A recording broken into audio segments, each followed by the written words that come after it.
సర్వోన్నతుని రక్తము. ఆ సర్వోన్నతుని స్థలములలో దేవునికి మహిమ కలిగిన రక్తము ఇక్కడ శరీరధారిగా ఈ లోకమునకు వచ్చి ఉన్నాడు. కాబట్టి ఆ యొక్క రక్త ప్రోక్షణ కొరకు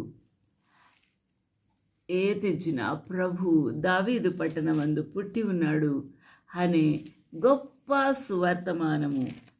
అందువలన ఇది లోకమందంతటికి, అనగా ఈ యొక్క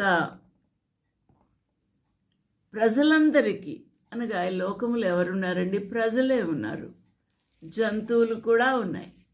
అయితే ప్రజలందరికీ, అన్ని జాతుల వారికి దేవుని యొక్క జన్మ ప్రజలందరికీ కలగబోచున్న మహాసంతోషకరమైన సువర్తమానము అయి ఉన్నది అని ఈ యొక్క